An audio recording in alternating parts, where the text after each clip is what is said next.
Was going to say good morning, Simon, but you're based in Melbourne. It's morning time for me based here. It's late afternoon, early evening for you in Melbourne. Welcome to this podcast. I'd like for you to join us.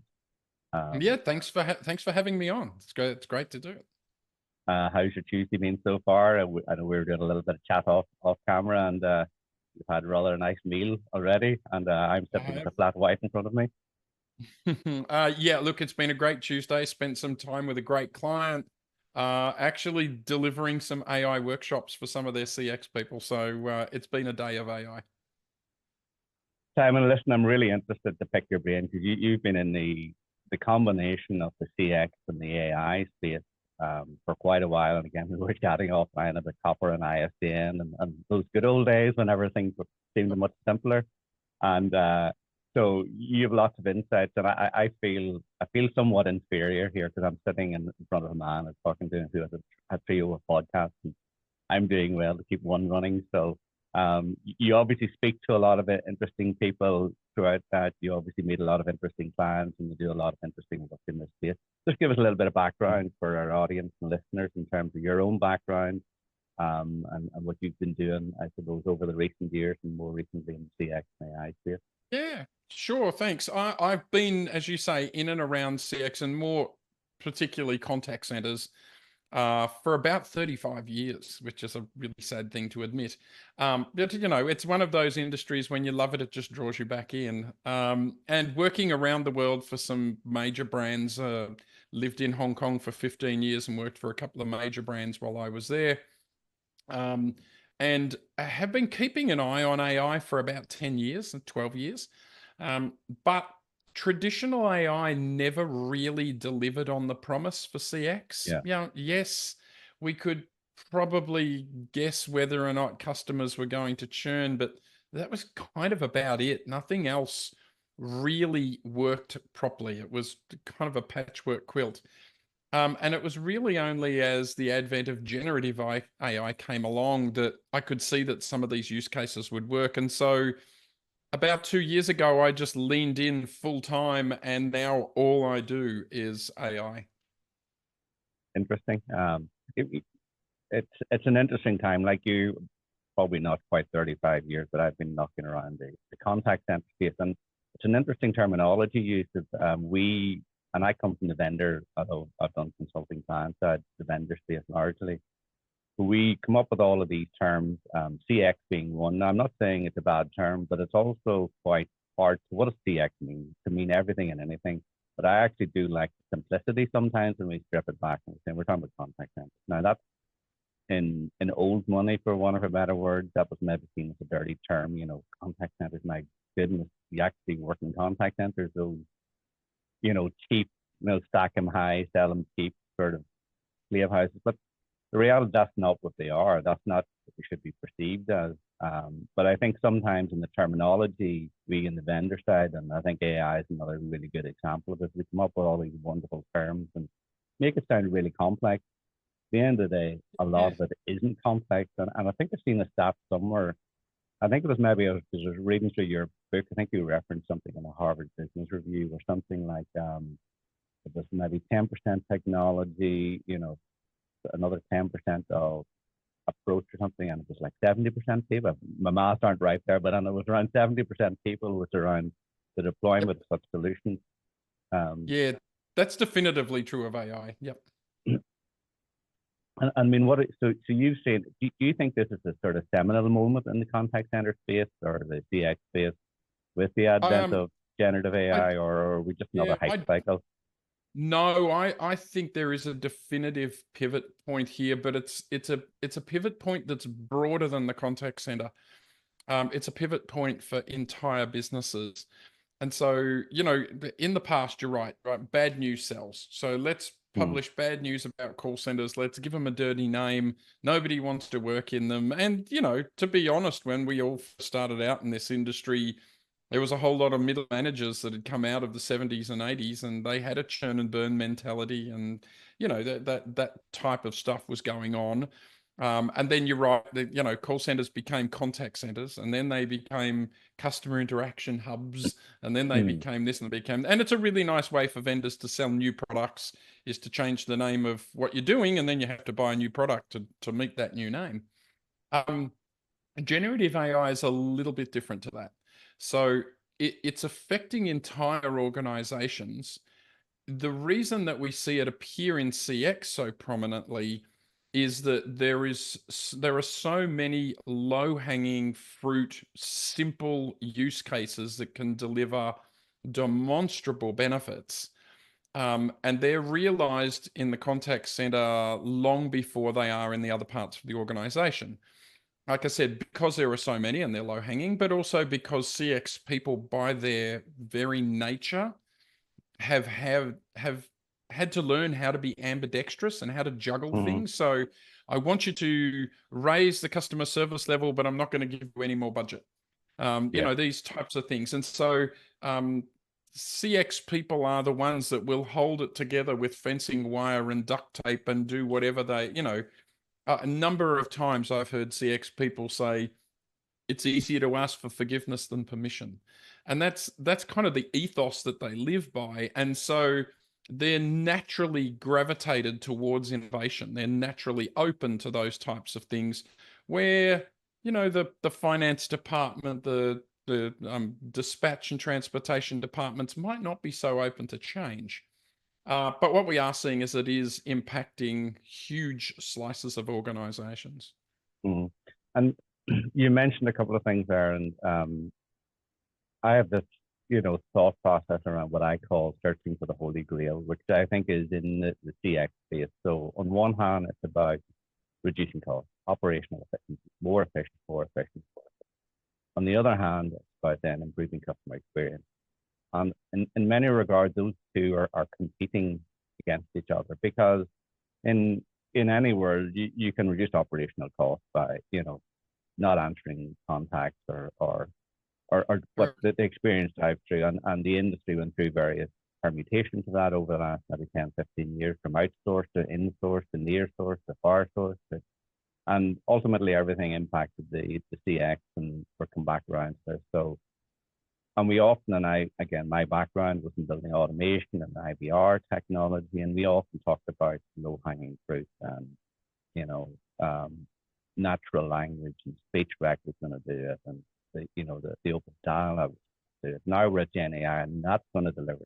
I suppose my question, if I get to the point, is why is this different than? And again, I'll blame the vendor community, myself included, for selling this vision of getting to the Holy Grail. But why do you feel it's maybe different this time with Gen AI? What is the technology enabling that perhaps hasn't been there before, even though we've maybe, quote unquote, missold it? Yeah, look, for me, it's the way in which Gen A goes about doing what it does, right? It's highly contextual and it's highly language focused, which means it's not just using natural language understanding, natural language generation type stuff. It's going beyond that and understanding the context of the discussion. There are so many customers that you talk to and you say, have you used a bot on a website? And I'll say, yes, I've done it. And then the next question is, did it suck? And people invariably say, yes, it did. And that's because using, RNN, CNN type technologies, they don't communicate like a human does. It's one question, one answer, one question, one answer, but the questions are not linked together. And humans don't communicate like that.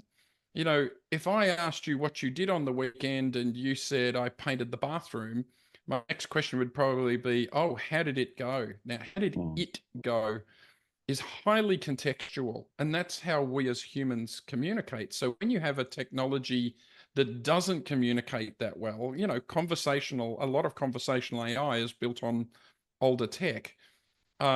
It just doesn't feel like it's a conversation. It feels more like either a police interview or something like that, where I'm getting drilled for information.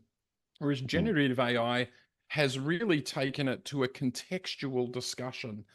And so that customer experience can actually be enhanced while you're trying to achieve your other things. And I want to pick up on exactly what you said about people are looking to AI as a holy grail to, make us stronger, faster, cheaper, more efficient, whatever, insert adjective here. Mm-hmm. And I refer to that as exploiting AI. So they're trying to exploit this technology to get an outcome. Normally it's an outcome for the CFO, but they kind of companies also need to think about exploring AI to say, how could we leverage this technology to do something new, something Yeah. better, something more enhanced? I mean, for God's sake, I fly on an aircraft. It's a multi-million-dollar aircraft, and yet it can't remember that last time I flew, I got halfway through a movie and didn't watch the other half. What is up with that? We could use AI to just derive some really simple, fantastic customer experience things, but we get too focused on how do we lower headcount, how do we save costs, how do we do this, how do we do that, that exploit stuff. But it's got to be a balance. Yeah, and do you think, just harking back to again, when we were chatting earlier about, CX people are generally innovative, but do you also think, and I think there's a bit of this as well, that the contact center has typically been seen as a cost center, and therefore Always. all they've been driven within that organization, and you can pick any brand, they've been driven to reduce cost, and probably haven't been given the remit to innovate as much as possible.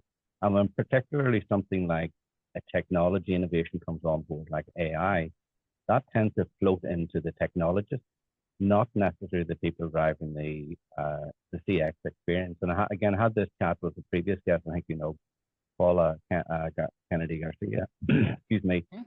And we were talking about the innovation. When we talk about innovation, and I'm a technologist, so my first thought process is innovation of technology. He goes, no, it's not.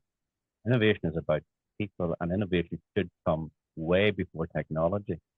I mean, I think that is a big part to play, as I said, particularly with AI. It's into the technologists, and they want to, build little bits and pieces and stuff like that. But there's almost nothing for the technologists to do, right? I often talk about a 90-10 relationship where 10% of the effort is the technology team, 90% of the effort has to be the business side. Because, in the past, if you wanted to implement a new tool, you'd have to spin up 5 servers, you'd have to harden them, you'd have to build an ODBC compliant database and do all of that techie nerdy stuff that, the guys with propellers on their heads do in the back room.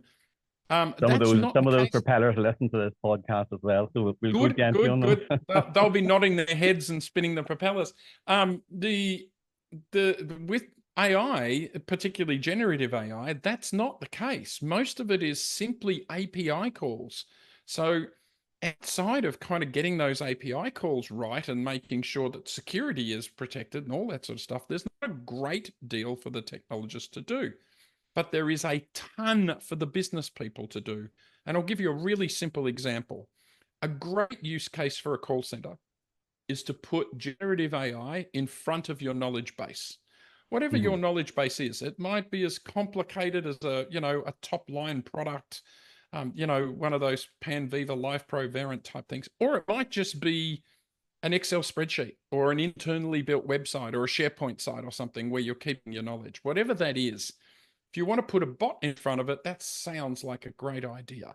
Until you start asking questions like, is there information in that can be shared with clients and information in there that shouldn't be shared with clients? And when the company invariably says, well, yes, you say, so how does AI know the difference? So who's going to go in and tag every bit of data in that knowledge base as to what can be shared and what can't be shared? How are you going to separate that? And that's business people thinking about business risks and business opportunities. And that's where the real innovation comes from. What process do we have that we could put AI in that will either simplify the process or even better, remove the process? that comes back to the business side. So there's a lot for the business side to do in AI. Yeah, and I would agree largely, and I'm going to disagree a little bit, just for the sake of, not for the sake of disagreeing, but you're absolutely right. Largely, it is business driven. It's like any solution or any new approach. It's around, but what is it? And I'm sure you do the same. I often go in and talk to organizations at a senior level, and they want to implement Gen AI. And first question I will often ask is, what is it you want to achieve? What are you trying to achieve here? Yeah, and it's normally, certainly in the early days of Gen AI, it was, oh well, we feel we should be using AI, and well, that's actually not a very good rationale for setting up a program or a That's project. still happening. Still happening. Still happening. Wow. People talking about we have to do AI. Yeah. Yeah. Or and AI I keep saying inside. to them, what is do? Yeah. No, it's and I'm digressing here, but I was involved with another company maybe about 6 months ago, and they were I'll not go into the detail, but basically an algorithm around price checking for accommodation, and the algorithm was working perfectly fine, but they wanted to badge it as Gen AI based, so they were selling basically. And the consultants, the guys I knew who went in and said, but we can, you don't need Gen AI to actually fine tune this algorithm. We can get the same results by just fine tuning the algorithm. You don't need, but we want to be able to badge it as AI driven. So AI washing, nice. Exactly. So there is a lot of that. But back to the point I was going to make around, yes, business will drive a lot of the process. Of course, they need to understand what is the objective, what are we expecting out of it, what's the return, etc. But I think as well, technology has a part to play, particularly when you're not, example of a knowledge base.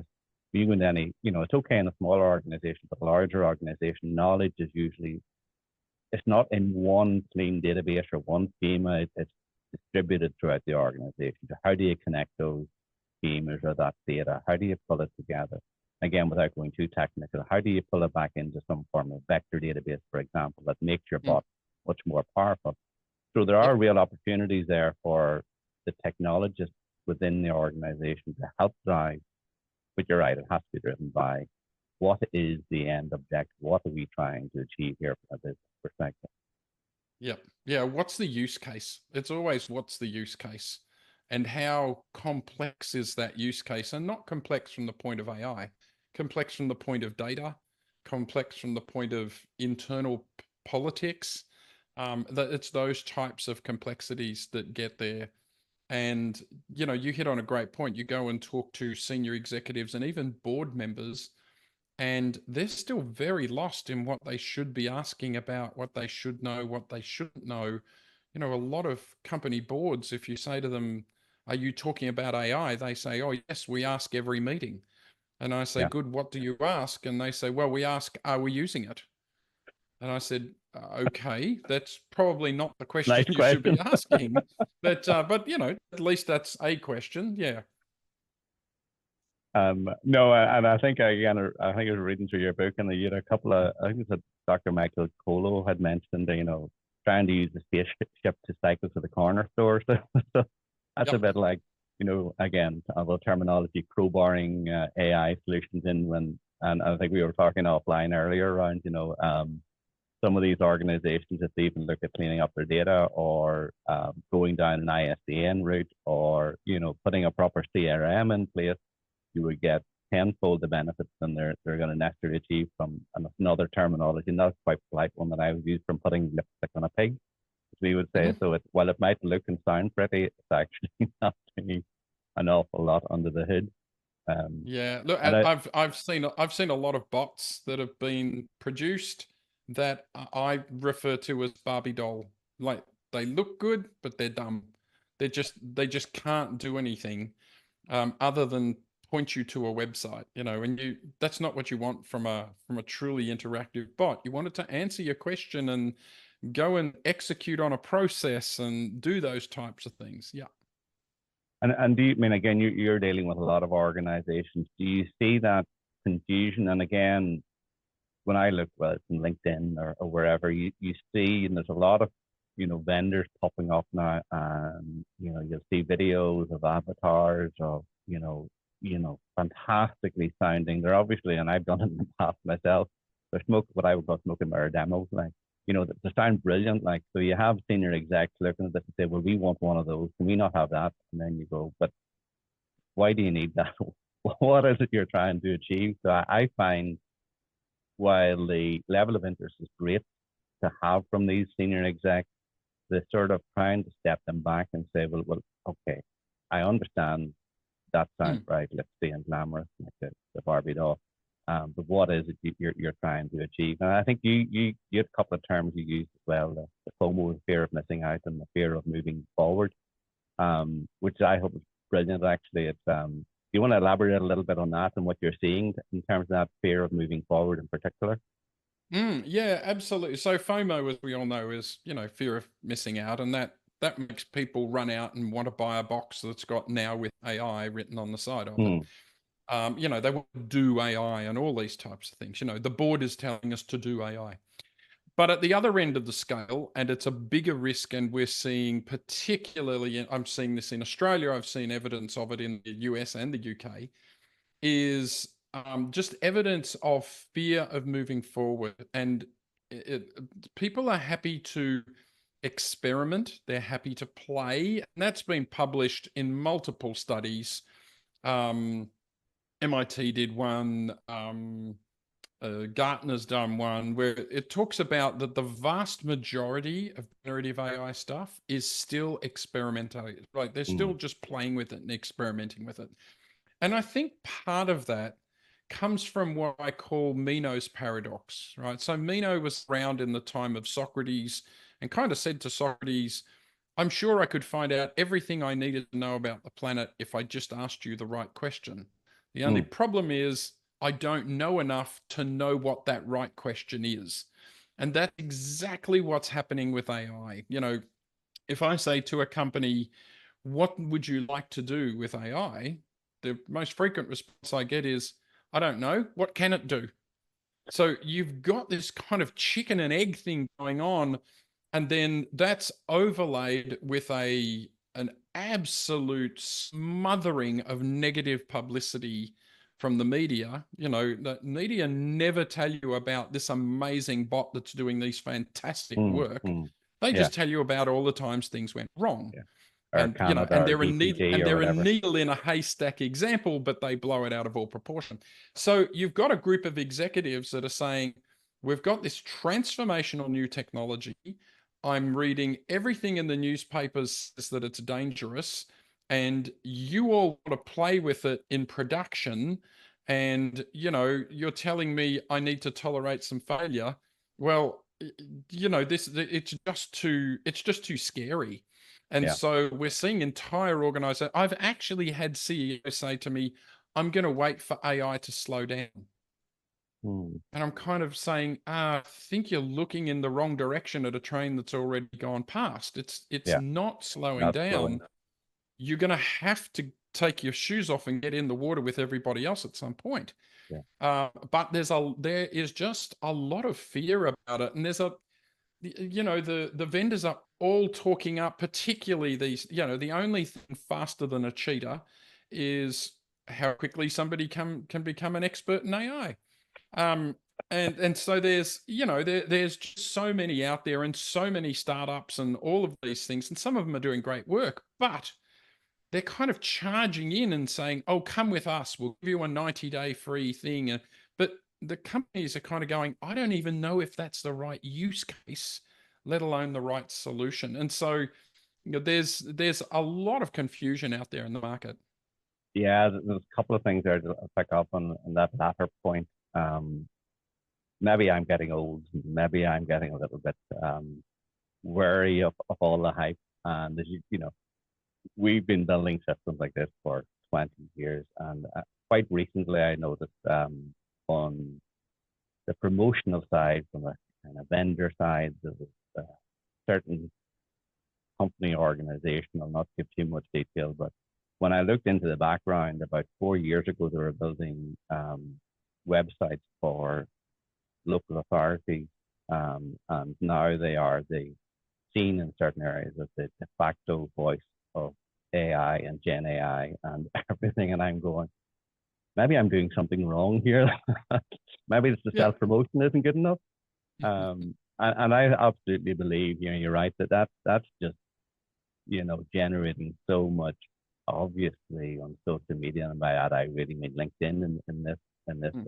world, so much misinformation, that fear of moving forward is really, really evident, as you said, and it's understandable. The other point, People, and I often, sorry, go ahead. people who really know about AI are the ones that will be the first person to say, I'm not an expert, Yeah, yeah, because it moves so fast. It's so broad. I was having a chat with a professor who has a doctorate in AI, is working for Australia's science research organisation. This guy is neck deep in AI, all forms, in medicine, in agriculture, everything. And I was talking about having a bit of a imposter syndrome every time I do a keynote. And he says, yeah, I get imposter syndrome too. And this is a guy with a doctorate in it. So, I worry about the number of people that are out there calling themselves I always try a way to shy away from the word expert. yeah. And I think, as with every new technology or innovation or approach, it'll ultimately shake down, and the the Warren Buffett approach, when the tide's out, those that are wearing no clothes will be seen naked, and I think that will come to fruition. But I think the challenge is, or the worry maybe is, will we have tarnished the technology, the industry, and the approach so much that then it sets it back, not from a technological perspective, but more from a um, I don't want to touch that yet. Back to the point you made, I'm waiting for AI to slow down, and I think that fear is coming from miscommunication. And the other point I would note as well, and picking up on what you say around the media, and I use that term rather loosely, but jumping upon these certain implementations or things that have gone wrong, and if you don't take any risk in life, you'll obviously go nowhere. Hmm. But there are still a lot of really strong use cases, um, for, and I use a more general term rather than AI, kind of automation, which is about trying to make the experience as seamless as possible, combining humans with the automated approach to make that experience, and also to get to this holy grail, keep operational Yep. costs under control, but provide a good experience. And I've used this analogy for years, and I think it's very pertinent still in the world of Gen AI, the ATM. So the ATM's been around since the 1960s, and I wrote a blog a number of years, much look at that. I can't remember, I think it's the first 1952 or something, the first ATM was Barclays Bank in Ealing, in northwest London. If you were to say, so the ATM to me is a classical automation. You walk up to a machine, you press buttons, you know what you're going to get, and it works 99, sometimes ATMs don't work, but 99.9% of the time, you Yep. input, you get out. Is that a better experience than standing in a bank, waiting for a teller for an hour and a half on a Monday morning because you want to get some money out of it? Of course it is. So if you were to sort of say, my analogy was, if there was a decree from government, we're going to remove all the ATMs from the world or from the country, you'd have outcry. And I'm going, well, that's ATMs automation. So why do people like that when, on the other hand, there's other parts of automation that are not seen as, as I suppose, sticky to the human life? And I think a lot of that's down to how it works and how simplistic it is. And there are certain tasks or processes that are really, really, geared towards that level of automation. There are others that then you just need to tread carefully on. Look, I think humans invariably want to get rid of mundane. Mm. So as a customer, I want to get rid of standing in a queue or waiting in a queue. I want to get rid of being forced to follow a path through a form, even an online web form that I have to fill out that asks me a whole pile of irrelevant questions because that was how these things are mundane, and I want to get rid of them. As a call center agent, I want to get rid of mundane. I don't want to have to type big long answers that I can have something write the answer for me. I don't want to write a summary of every call into the CRM system. And so when you boil down a whole pile of, I don't want to sit in a training scenario for 4 weeks learning policy and procedure like a parrot. It's those mundane things that when you boil down a lot of use cases, It's about humans getting rid of mundane, be that mundane for the customer or mundane for the company and the staff. And so, you've talked about that fear of moving forward. If you're sitting in front, which you do often, of senior execs, and this becomes evident to have this fear of moving forward, what's your suggestion? How do you sort of say, right, okay, I understand you have that fear of moving forward, but this is what you need to do. This is what you need. Again, talk me maybe through that, the sort of things you will guide and give guidance on. Yep.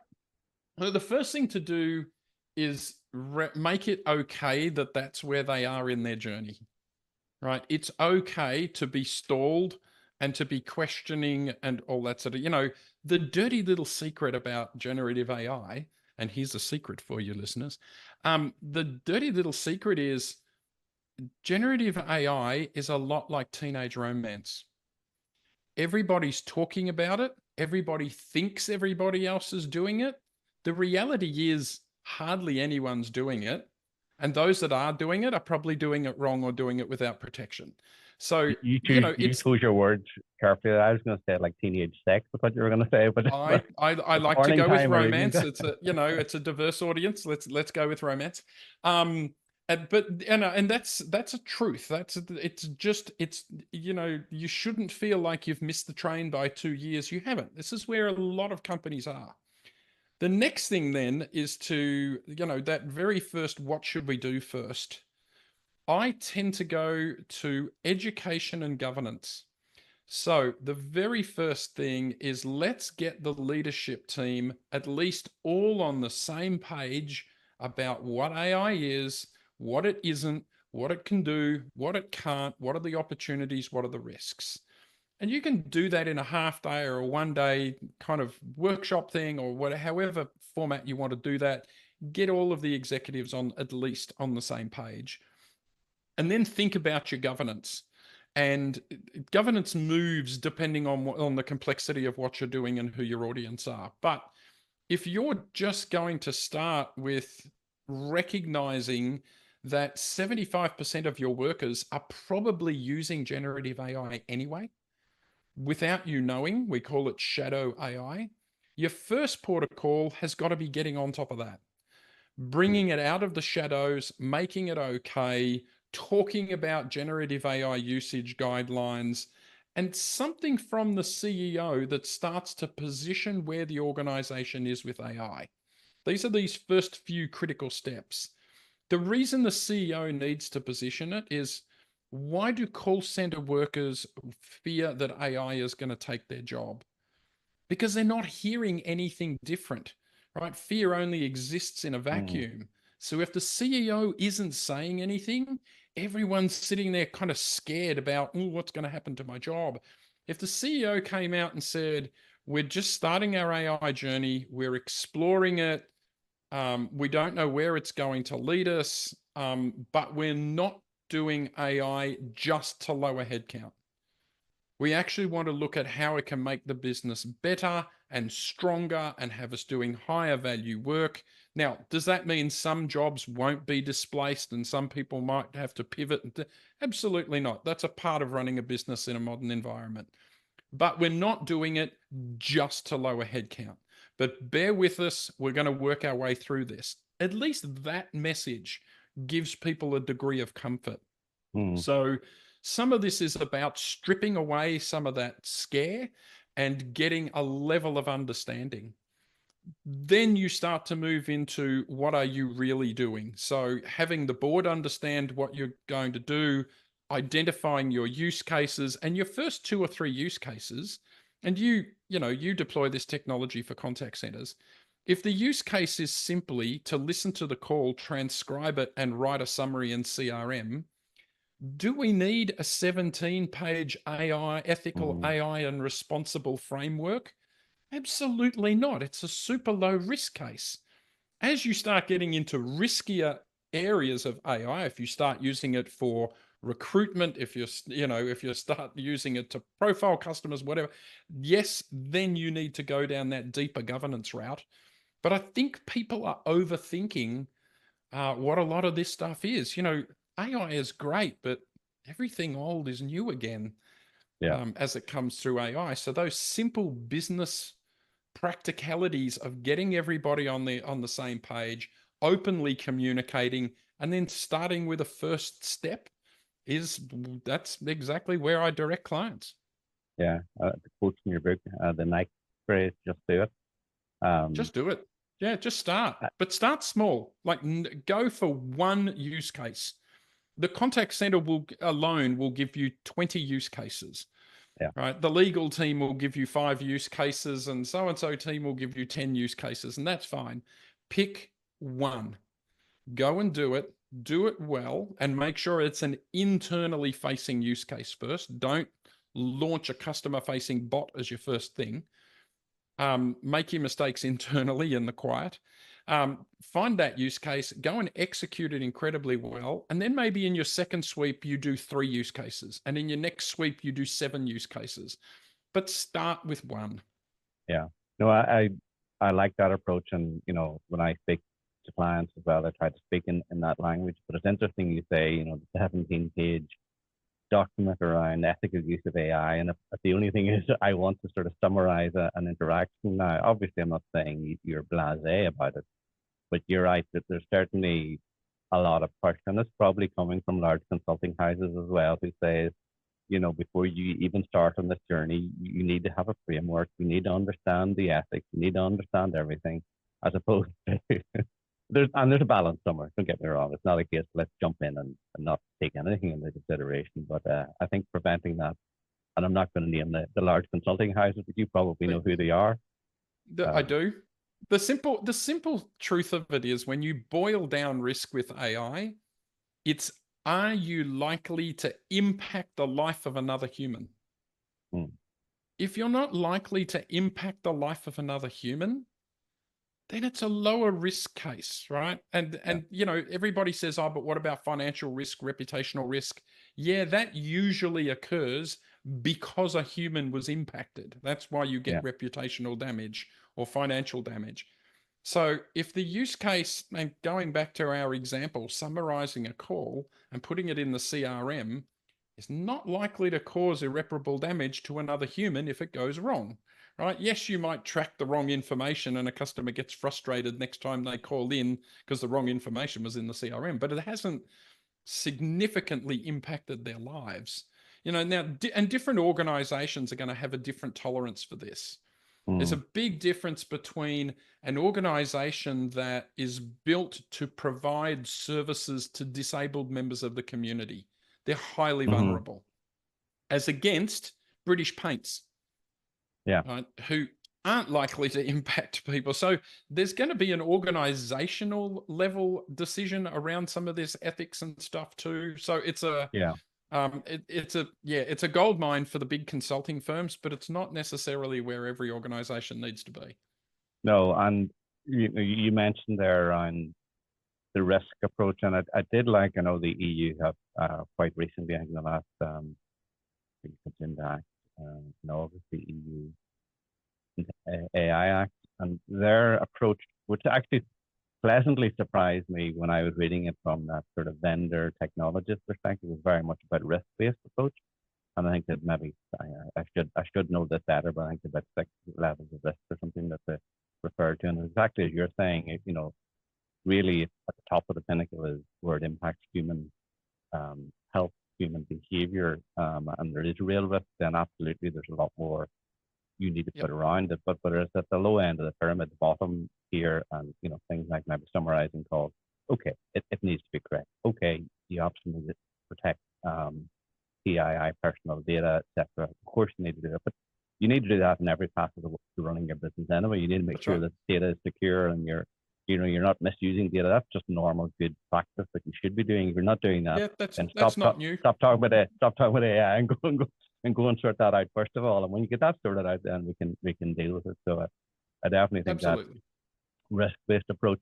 I'm conscious we're probably heading close to time. We use up a lot, but just I suppose looking forward, which is a very difficult thing to do in this particular space, because forward means maybe 5 days, not 5 years now. Where do you see it going? What do you see? Because I think we'll ultimately get across some of these challenges around the fear of moving forward. And organizations will, and they'll try, and things will fail, and we'll iterate. That's always the case with anything like this. But assuming we get through that sort of loop and moving forward, where do you see it going from a tech, but not so much the detail of the technology, but the benefits that the technology is going to deliver, and what do you see happening in the next number of years? Yeah, look, I think in the next few years, and I wouldn't want to look more than 3 or 4 years ahead. In fact, when I wrote my book, The AI Empowered Customer Experience, I put a disclaimer at the front that said, this was right on the 1st of July 2023. Don't come and see me on the 2nd, because the technology moves that fast. I think there's going to be a number of things. I think general public acceptance of AI is going to grow. And I think that's going to grow as people start to use it more personally. I don't foresee that we will be at the level of, say, the movie Her, if you remember that movie from 10 years ago. I don't know that we'll be there in 2 years, but maybe in 3 or 4 years we could definitely be there. I could see how that could work. They're going to turn out to be famous last words when it happens in 18 months. But I think as people become a little bit more comfortable with it, they'll be comfortable with it in a business setting. I think they'll also learn things like when you call up, you can deal with an AI agent and get your transaction done, or you can wait and talk to a human, but that's going to be a 12-minute wait. Because humans are doing higher value, much more complex, difficult things. I think it's going to impact the efficiency of contact centers negatively, which always makes people's ears prick up. Interesting. If today agents are doing 7 out of 10 calls are essentially, where are the toilets in Heathrow Airport, right? They're really simple transactional things that they can just chew through. And only 2 or 3 calls are big, beefy, difficult calls. When AI takes away all that cannon fodder, takes away all that simple things, 10 out of 10 calls are going to be big, beefy. That's a high emotive load. That's a high cognitive load. Your agents are going to need more breaks. They're going to need to. So adherence to schedule is going to become a joke. AHT is going to become a joke. We're going to look back on some of these measures and go, what were we thinking? In an AI world, that is all going to be very, very different.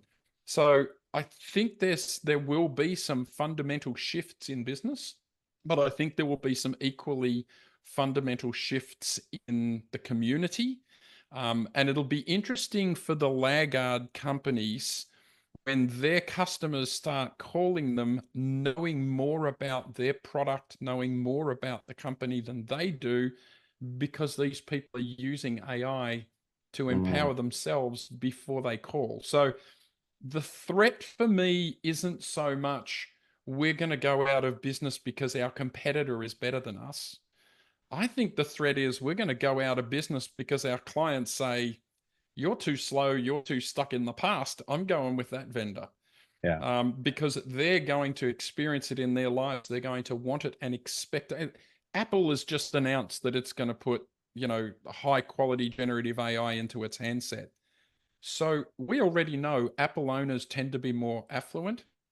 So you're putting the most sophisticated AI into the hands of your most affluent clients, and then they're going to hit your company and get greeted with a web form and an old IVR and just terrible processes.